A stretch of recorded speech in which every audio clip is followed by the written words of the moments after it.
It's a privilege for me to be able to introduce Rebecca Brandt.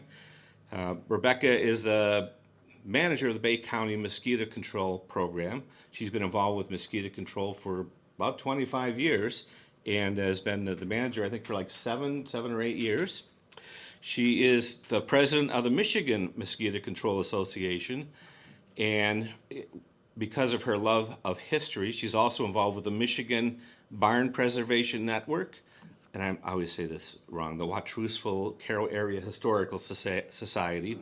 She's a current secretary for the Bay County Historical Society, and when she has spare time, she was recently elected on the Portsmouth Township Board. She's one of our trustees, and she's an active member of the Portsmouth Township Planning Commission. Wow, So, what a girl. with that, Rebecca Brandt.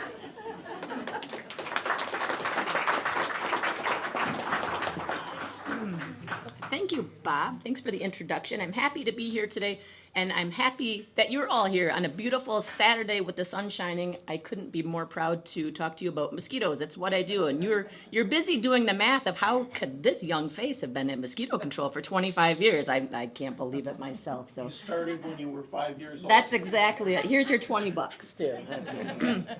I apologize. I have a little bit of a scratchy throat today, so I will speak loudly to make sure you can hear me. So we're not going to talk about the control of mosquitoes today so much, but we're going to go back to do a historical perspective of what mosquitoes were like for our first settlers that were coming here in the 19th century, the 1800s, into the Bay County, Saginaw County area.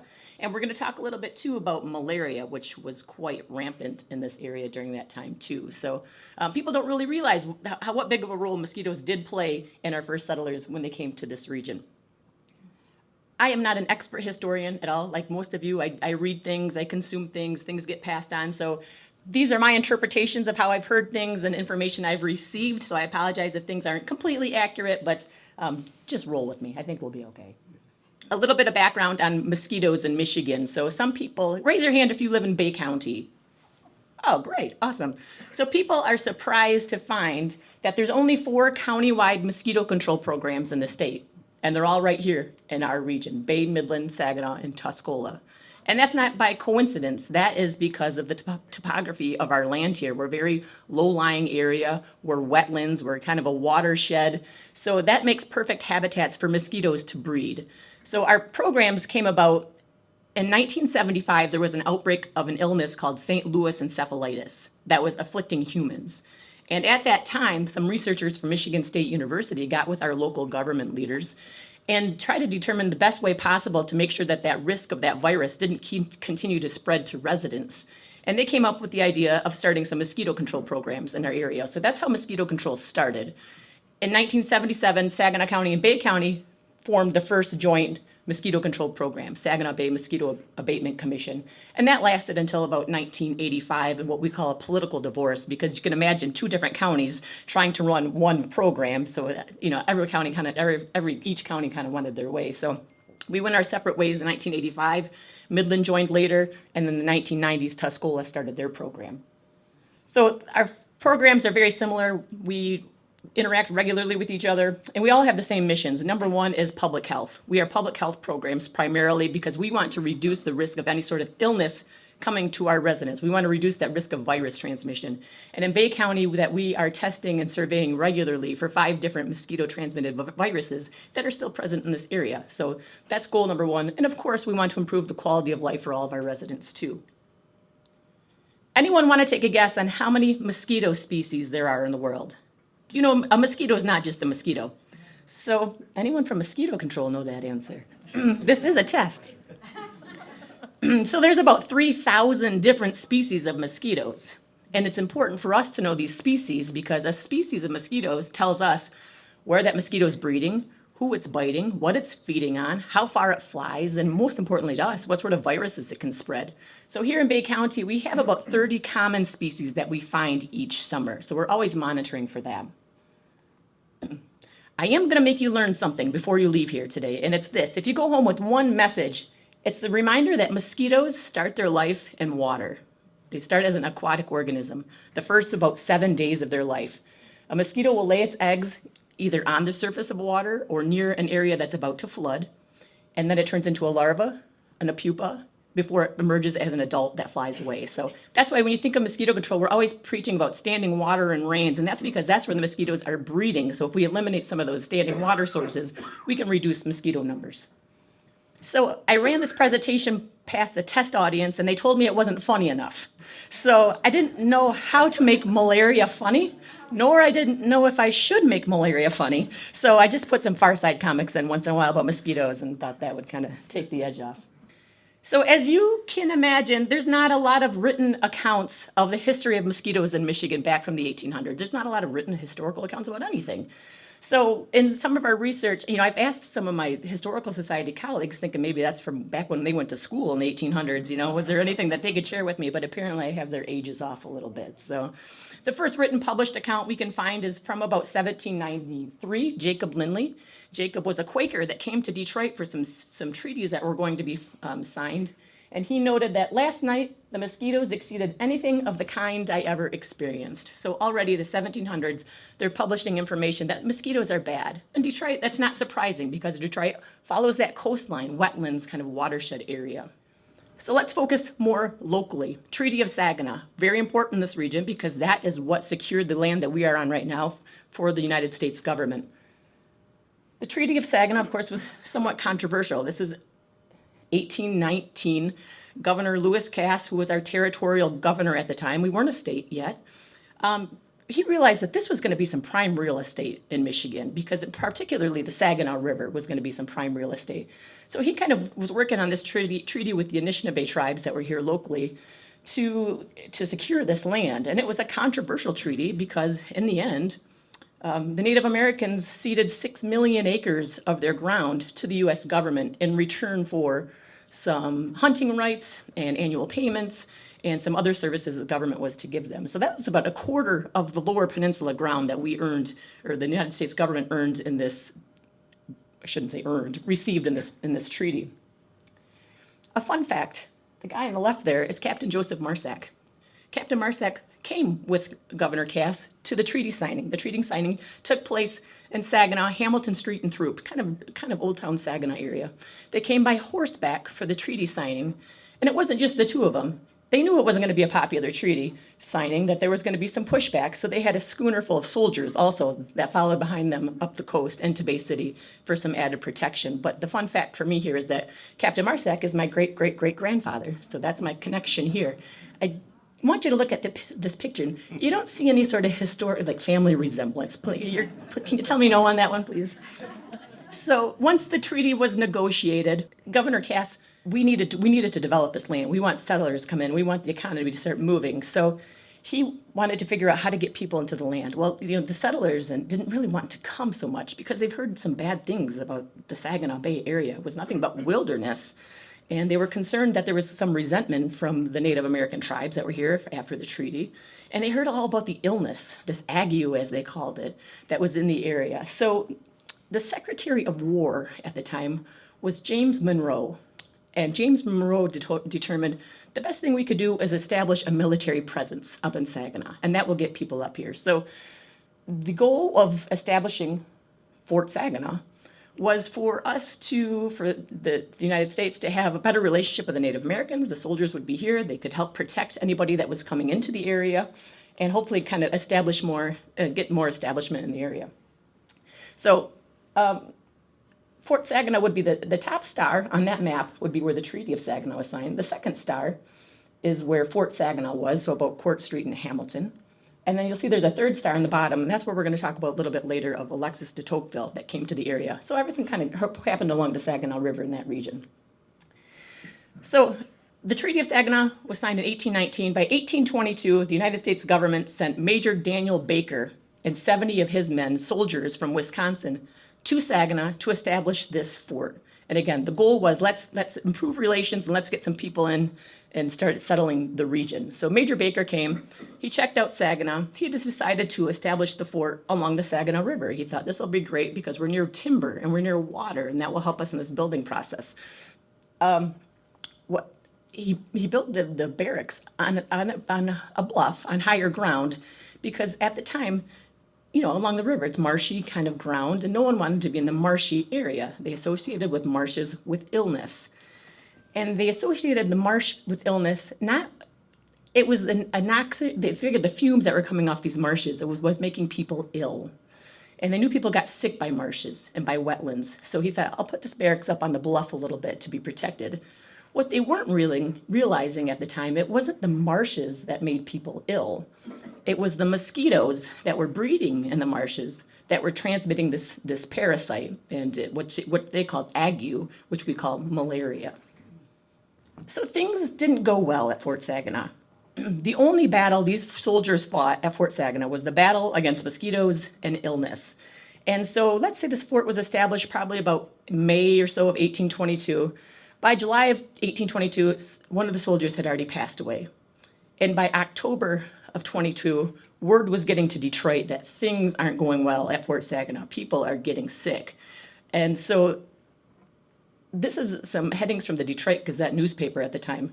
They were refuting this. The newspaper was publishing information from Saginaw represents the force at that place as in excellent health and spirits and busily engaged in erecting their barracks. But little sickness had occurred at that post, and there has been no case of a serious nature. It sounds like maybe it was trying to be downplayed a bit because if people knew in the Detroit area that things weren't going well, nobody was going to be moving up and kind of settling in this area. So eventually by August of 1823, the entire garrison was sick. And so we're not talking just the 70 soldiers, but they brought wives and children with them. Everybody was ill. Even the doctor that was tending to the soldiers became ill, and they were carrying the doctor by cot from patient to try to tend to the other soldiers. So eventually the commanding officer at the time wrote to Detroit and said, "It is my duty to apprise the commanding officer of this department that this garrison is in the most deplorable situation. Major Baker and Lieutenant Baker," Major Baker had a son and a brother that were both in part of the unit, "are both dangerously ill of remittent fever. All the officers belonging to the command are sick, except myself. The doctor is so much indisposed that it's necessary for us to send to another doctor from Detroit. And it's altogether uncertain that we'll actually be able to hire one at this place. Lieutenant Allen died of typhoid fever on the morning of the 21st, and a soldier also died of the same disease last night. There are scarcely well enough left to take care of the sick. P.S. There is not a situation within 60 miles of us that is deemed more healthy than what we have here." So everyone was ill. And at that point, message got out and an evacuation order came. They evacuated the fort. The soldiers went by boat to Detroit and said that they arrived in Detroit all in very ill health. The fort was evacuated and the fort was sold in 1825. Mortality at Fort Saginaw. So there's a lot of discussion. The Castle Museum in Saginaw has a really nice exhibit about Fort Saginaw in their basement. And also, as I talk about some of these things, really nice information in our own gallery next door about Captain Marsack and the treaties. Dr. Carl from Midland did a little research on this, and we talk about illness. Malaria makes people ill. There's multiple varieties of malaria, multiple types of malaria. And the malaria that we have here in Michigan, or had here in Michigan, wasn't so fatal. It was more of a debilitating illness. People would get sick, and people would get sick for a very long time, but it wasn't really all that too frequent that it would be fatal. So in looking at some of those records, he kind of surmised that really a lot of people that died, and it wasn't just soldiers, in the end it was 9 soldiers that died during this 1 year, and that's not counting the wives and children that they didn't include in their counts. They assumed that typhoid and cholera played a role in that as well. And at the time, there wasn't a lot of medical services that could distinguish between what this is and what this is, and everything kind of got grouped in the same category, so it's hard to exactly tell what it was. But malaria certainly did have a role. When they speak of a whole garrison being ill, that likely was malaria. Again, because that fort was built in this marshland area where these mosquitoes were likely transmitting the virus or the parasite. Insert funny. Okay. So that was 1825 when the fort was evacuated. So this is a look at Michigan in 1830. A few of the settlements that were here. By far, Saginaw is the most furthest north. The Erie Canal opened in 1825, and that started to allow for some passage and immigration into Michigan easier. And in 1831, here locally in Bay City, we got our first settler, and that was Leon Trombley. And he built a cabin downtown Bay City on the east side on the river. But Leon Trombley wasn't here all too long. He commented years later about a surprise that a city grew on the site. Leon Trombley was here as a fur trader and as to help the Native Americans learn to farm, and he didn't last too long in the area. And he wrote to surprise, who would have then thought a city would one day stand where there was nothing but swamp with long grass in which a man could stand and be hid, where there was scarcely an opening in the woods around it, in which the wolves made plenty of howling. So that was 1831. And that's a picture of Bay City on the bottom there, Bay City 1838. So it just shows the structures that really were here at that time. One building in the middle, the Trombley House, an artifact of the Bay County Historical Society. Please visit. At that same time as 1831, when Leon Trombley's saying, what's going on in Bay City? There's not much going on in Bay City. Alexis de Tocqueville, he was from France. He was 25, 26 years old at this time, and he was a political scientist. He came from the aristocracy of France. He was a diplomat, and the French government sent him to the United States to learn more about this new thing that America had called the prison system. So Tocqueville was coming to learn about prisons. And Tocqueville was pretty excited, too, because he wanted to learn more about the democracy that was in America as well, and the cultures and the people. And Tocqueville was really excited, too, because he heard about the wilderness, and he'd read about the wilderness that was in America and, what was out there in nature and Native Americans. So he came here to Michigan in July of 1831.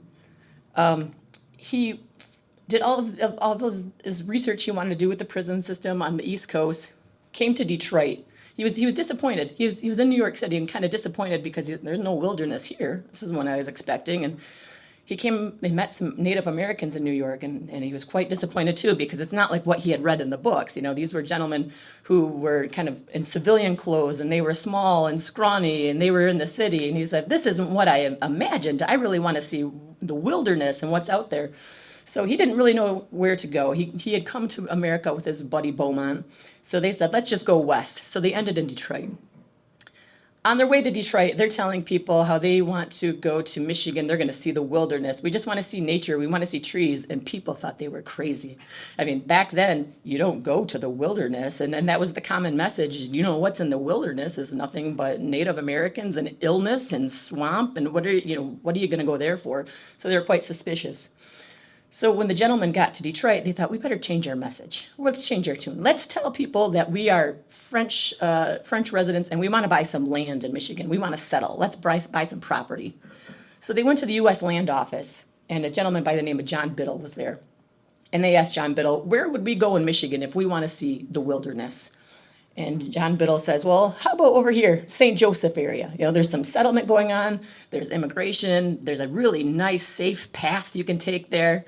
And Tocqueville knew in the back of his head, he wasn't saying it. He's like, that's the last thing I want to do. That's not the wilderness. And so Tocqueville asked him, okay, well, where would you go where there's a little less immigration? And Biddle told him, well, Pontiac. Go to Pontiac. But whatever you do, don't go north of Pontiac. And Tocqueville left there, and he thought, I know exactly where I'm headed. So Tocqueville and Beaumont worked their way to Pontiac. They were staying with a local innkeeper and told them, well, we'd like to go a little bit further north. We're thinking of going to Saginaw Bay. And the innkeeper says to him, you want to go to Saginaw Bay? Do you have any idea what you're in for? Do you know that Saginaw is the last inhabited place between here and the Pacific Ocean? That between here and Saginaw, there's nothing but wilderness and trackless waste? Have you given any thought to forests rife with Indians and mosquitoes? Do you realize that you'll have to spend at least one night sleeping on the damp ground? Have you thought about the fever? That would be malaria.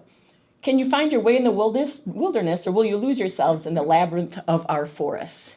And Tocqueville was getting pretty discouraged by this message he was getting from Americans. And he was starting to make his opinion of Americans that Americans want nothing to do with nature unless they can make a buck off of it. If they can make some money, they've got no problem going into the wilderness and trudging these paths. But if it was just to appreciate nature, it didn't seem that anyone in America was doing it. So Tocqueville, in the end, ended up writing a book about these 2 weeks in the wilderness as he works his way north. He spent about 9 days between Pontiac up to Saginaw and his way back. So the following is just some of the quotes that Tocqueville has written in his book about the wilderness, and you'll find that it wasn't just the wilderness that he encountered. So north of the Pontiac, or north of Pontiac was the Saginaw Trail. And so Tocqueville and Beaumont, they got a couple horses, they got some supplies, they found a couple Native American guides that would take them up to Saginaw. The Saginaw Trail was a walking path. It was meant for Native Americans to work their way north. Certainly wasn't meant for a wagon. They were on horseback and were able to get through, but a lot of it's just thick brush and a lot of trees down. It's not something that was a cleared path to work your way through. So they kind of struggled with their Native American guide to work their way north. The Historical Society, Jamie Kramer, has provided me with a number of pictures that you'll see here from Bay County locally, so I've kind of included them in some of this, but this is what I would kind of imagine. That's kind of a nicer walking trail than what the Saginaw Trail probably was. So it was a very difficult path, and the Saginaw Trail these days is a little bit easier to get down. That's I-75, and sometimes you get stuck behind a semi. I know, it must be I know what Tocqueville felt. So Tocqueville finally, as he's working his way up the path, he gets to see the nature that he wanted. He gets to see the wilderness, beautiful trees, tall trees, and he really romanticized about it. And he says, "In vain you climb the tallest trees, only to find yourself surrounded by others still taller. To no avail you climb the hills, for the forest climbs with you everywhere, and the same forest stretches from where you stand all the way to the North Pole and to the Pacific Ocean." So maybe a little bit off there, but we get the gist. You'll also see that that's a sketch of some birds during this journey that they took. Beaumont was sketching, who they encountered and some of the wildlife they encountered. So the wilderness didn't end up being as great as he thought, because we'll find that the mosquitoes really had a really bad impact on Tocqueville as he made his way up here to Saginaw. Things weren't as beautiful as he thought they were going to be. The night was peaceful but cold. All we could hear was the annoying buzz of mosquitoes and the sound of our horses' hooves. And the day the mosquitoes, prevented us from drawing or writing or sitting still for an instant. And the night, thousands of them buzzing around us, setting on every spot in our bodies that was uncovered. Awakened by the irritation of the bite, we hit our heads through the sheets. Their sting went through. Thus persecuted and chased by them, we rose and we went into the air until extreme fatigue at last procured us for an uneasy and broken sleep. So he's like, maybe this wilderness isn't all I thought it was going to be. They, of course, had to hunt for their food on the way during their excursion, so the Native Americans also helped them with this. And on their hunting excursion, the mosquitoes were more irksome than usual. We never moved other than in a cloud of these insects around us, and against which we had to wage a constant war. Woe betide the man who was obliged to stop. He would be delivered upon to a pitiless enemy.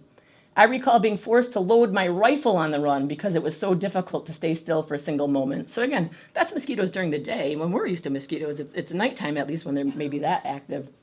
Also a great picture from Jamie of one of our local chiefs going up the river, looked like on a hunting excursion. The Clark Historical Library, a credit to them too, at Central Michigan University, has a great information on Tocqueville and also has some great online resources of John Fierst reading his book, Aristocracy on the Field. Just great information and interpretation of Tocqueville's trip to Saginaw. The scourge, the torment. So things weren't getting any better.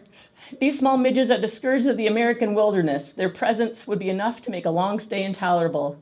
I can say I have never experienced torment similar to that I suffered from them, especially during our stay in Saginaw. The night following this hot day was the most difficult I've ever spent in my life. The mosquitoes had become so irritating that it was impossible to close my eyes, despite being overwhelmed by tiredness. So Tocqueville's trip is coming to an end, and he's realizing he did get to see nature, but he also saw some of the bad things that were happening. And things weren't as romantic as what he thought they were going to be. He especially saw what man was doing to some of this land. The land was being clear-cut, the forest being taken down, some of the marshes already being cleared. And that was quite disappointing to him. So he notes this unbelievable destruction, this even more surprising growth, looks to him, the American, like the normal forward march of events. The rumble of civilization and industry will disrupt the silence of Saginaw. And it was kind of some foreshadowing. I mean, again, we know the lumber industry was going to start a boom. This is 1830s. And then by the mid-1800s, later 1800s, those forests were gone. That says, what a day. I must have spread malaria across half the country. what were Tocqueville and what was Fort Saginaw, what were the soldiers seeing with mosquitoes at that time, and how was it different than what we've got now? And there's really three factors: the topography of our land, in the wetlands and the forest. We talk about where mosquitoes breed. The wetlands and the forest played the biggest part in why there were so many mosquitoes at the time. This is a map of the Ice Age, the glacier period during Michigan on the left. And it shows at this, our region, our Saginaw Bay region, this is 10, 13,000 years ago. As the glaciers left, we were left flattened in this region. We don't have any elevation. The map on the right shows how little above sea level that we are along the shoreline. And even 10,000, 13,000 years ago, when those glaciers left this flat land, we were nothing but lake. So we are definitely a watershed, we are a wetland, we're very low elevation, which all means great mosquito breeding sites. So when we have these accounts of Tocqueville and the soldiers, we had about over 10 million acres of wetlands in the state of Michigan, which is about 17% of our state.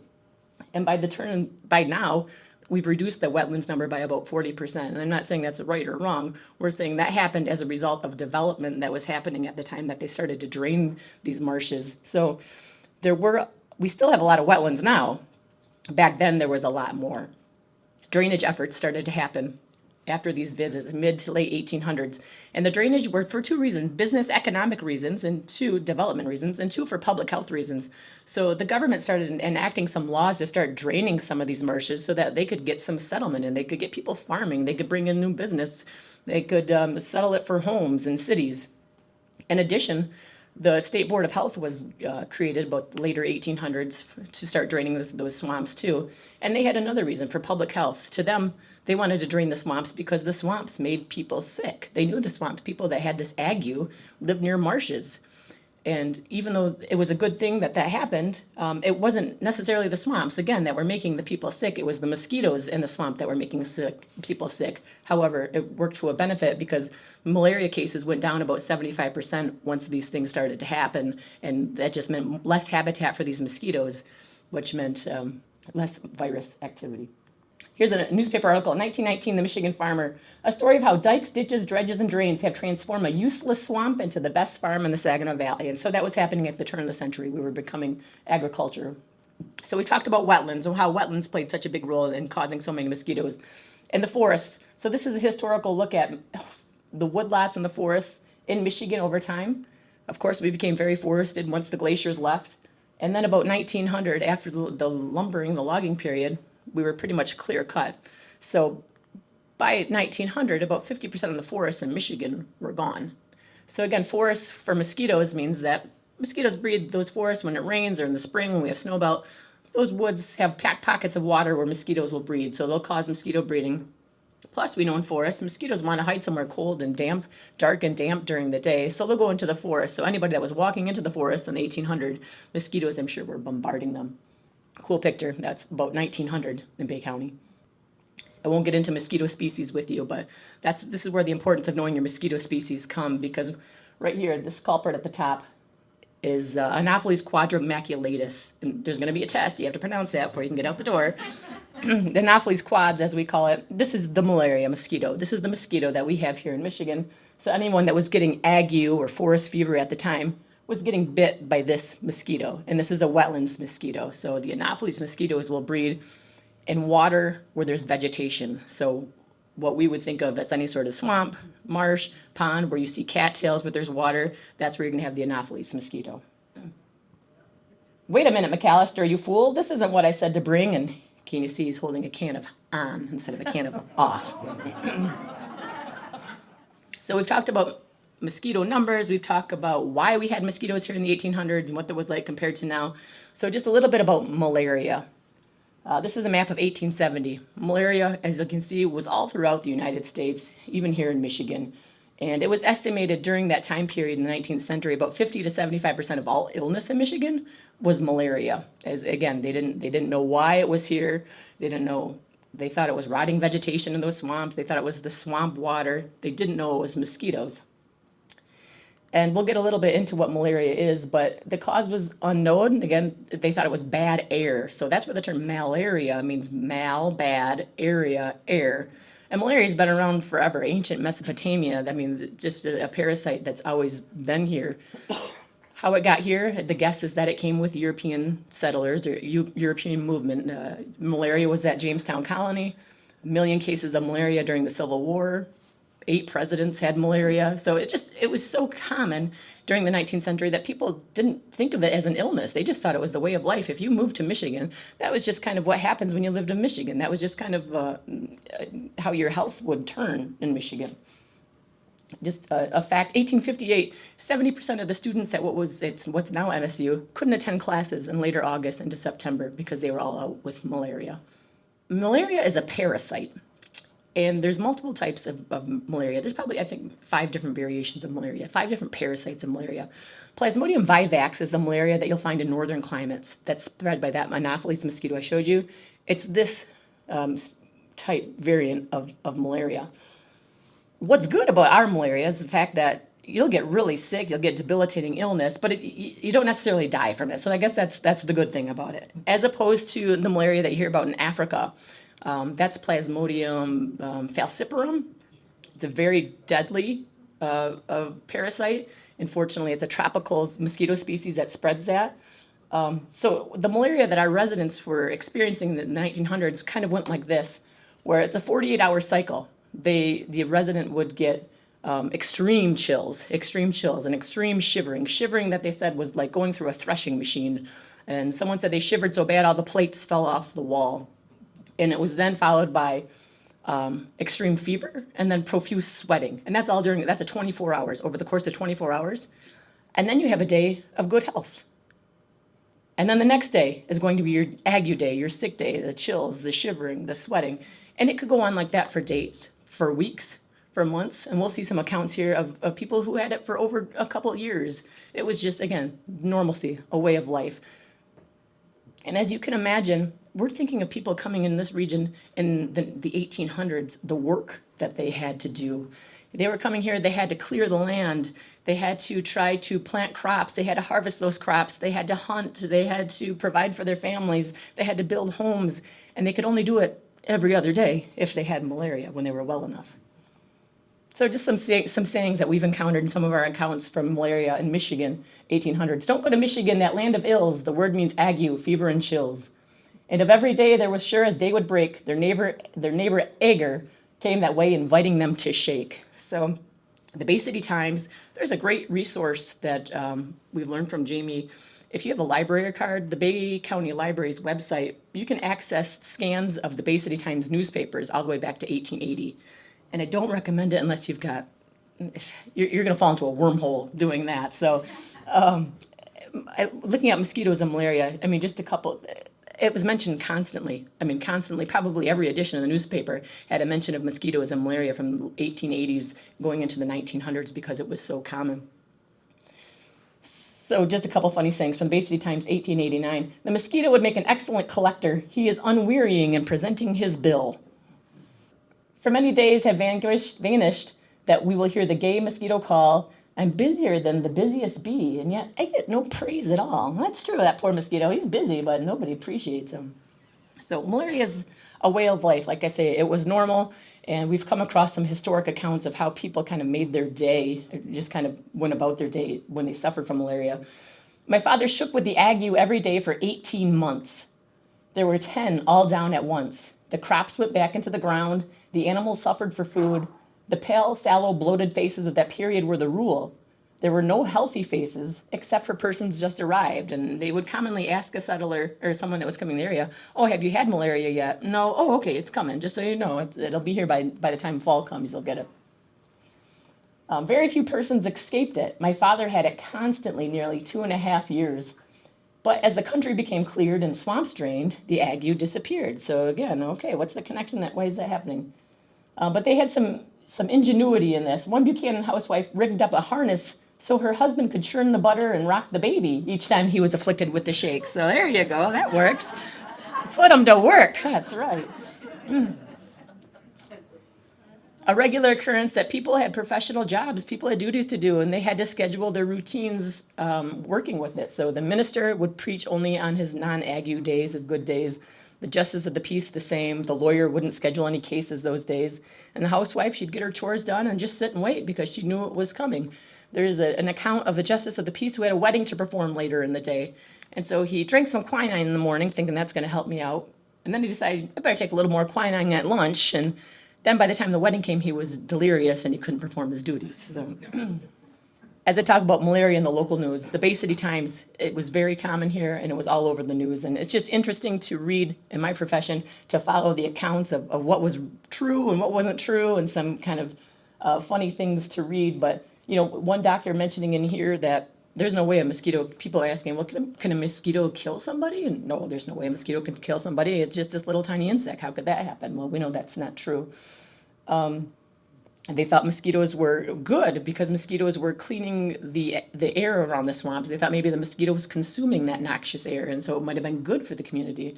And you can follow along the process of where they start to realize that mosquitoes do spread viruses and how mosquitoes breed and how to control mosquitoes. And they talk about draining ponds at Winona Beach in the early 1900s to help bring the mosquitoes down. So, all right, now we're on to something. And how you can put some fish in ponds because the fish will eat some of that larvae. Yeah, exactly. So it's just neat to follow along. So what did those people do that had malaria in the 19th century here? What did they do for any sort of relief? Well, quinine, we still use quinine today. Quinine was used. Quinine comes from the bark of a South American tree, and it's effective in treating people that have symptoms of malaria. So basically you consume it, and what it's doing is it's killing that parasite that's inside of you, and it's still used to this day in any sort of treatments for malaria. A lot of the treatments for malaria is doing that same thing. It's something that's trying to kill that parasite that's in you. They found back in the 1800s too that smudges, so like a smoldering fire, the smoke from the smoldering fire, that was helping them not to get malaria. And they didn't know how it worked. They thought, well, that smoke must be just keeping that bad air out of the way. But what we know is that smoke and those fires will keep mosquitoes away. And that's, you know, in campfires and things like that help keep mosquitoes away. So that's what was happening there. Malaria was an effective treatment. However, you need to get on it early. The quinine wasn't effective. You needed to start getting it early. And it was not affordable for a lot of people. You know, it was, I think they said like $4 or $5 at the time, which it wasn't affordable. And then by the turn of the century, it got a lot cheaper. So people were able to utilize it more effectively. All sorts of ads in the Bay City Times for malaria remedies, what worked and what didn't work. Home remedies. My favorite one is pimples. I used to be troubled with malaria and pimples. A friend advised me to take Hood's sarsaparilla. I've been free ever since. There's another one too. If you buy a product to keep your kitchen sink clean, that's going to keep malaria away. So we're getting the home stretch here. It's 1880. Dr. Mall published in Michigan Medical News some research he'd been doing. He'd been studying an area full of malaria, and he found 2 families that didn't have it. And so he did some research as to why did these 2 families suffer from it. And the only difference he could find was that these families had screens on their windows and doors. And so he surmised with his medical research that those screens were somehow preventing that bad air from getting in the house. And so he was this close. He was this close. What was happening is those screens were preventing the mosquitoes from getting in the house. And it was 17, 18 years later before Major Ronald Ross from the British military finally determined he found the parasite that was in the mosquito was the same parasite that was in the human. And finally that link between mosquitoes transmitting malaria happened. So is malaria still a threat in Michigan? We still have the mosquito species that here. We still have Anopheles quads here. You know, obviously the habitat in which they breed is much lesser. Now these days we have a lot better understanding of how viruses spread or parasites spread and how to control mosquitoes. So air conditioning, window screens, the fact that we stay inside when mosquitoes are out, we go inside, insect repellents, wearing long sleeves, all of those things we know now help prevent mosquito bites, which lessens our risk of these parasites.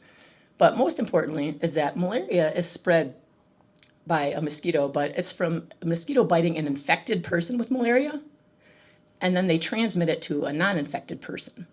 And that's different than the viruses we have now. Right now, a mosquito needs to bite an infected, let's say West Nile virus, our most common virus we have here spread by a mosquito. A mosquito has to bite an infected bird. The bird is what's got the virus and pass it on to a human. And other viruses, the mosquito has to bite an infected deer or a squirrel and pass it on to a human. So the fact that we don't have humans so much infected with malaria. It means it's a lot harder for that virus to start spreading and transmitting. And again, we don't have the increase in immigration like we had in the 1800s. The numbers of people coming here and new people that weren't immune to these type of things too. But malaria is still very active in the world today. The World Health Organization, 260 million cases of malaria each year. That's 250 million. 260 million cases of malaria happen each year with about 600,000 deaths. And this is all varieties of malaria. And the most common, unfortunately, type of malaria is the malaria that you're going to see in Africa, that Plasmodium falciparum. 95% of all malaria cases happen in Africa.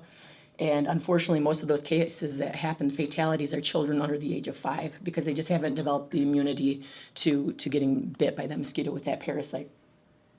We at Bay County Mosquito Control we were very honored a couple years ago to have the Pan-African Mosquito Control Association visit our office. So we were one of 3 programs in the nation selected to have this group of, was about a dozen high-level researchers and public health officials from the continent of Africa came to the United States to see, what are you doing? What can we do? What kind of messaging can we send to our residents?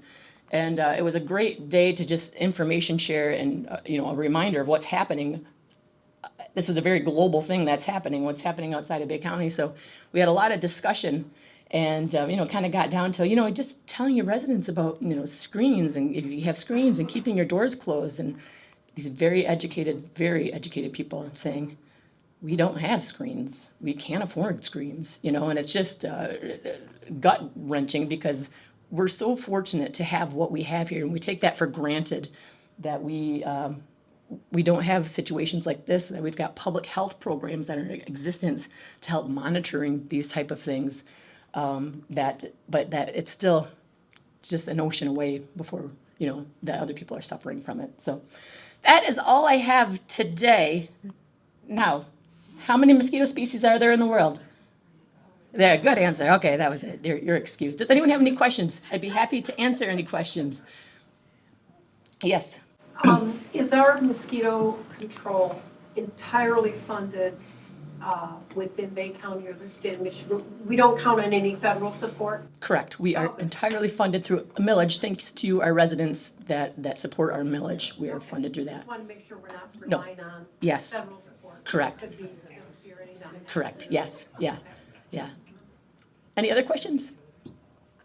All right. Summer jobs. The season's about to begin. So if anybody's looking for a summer job, or maybe a child or a grandchild, don't hesitate to give us a call. We're accepting applications. I appreciate, again, everybody coming today, and appreciate, again, your support of our program as we, again, try to manage public health in Bay County. So thank you.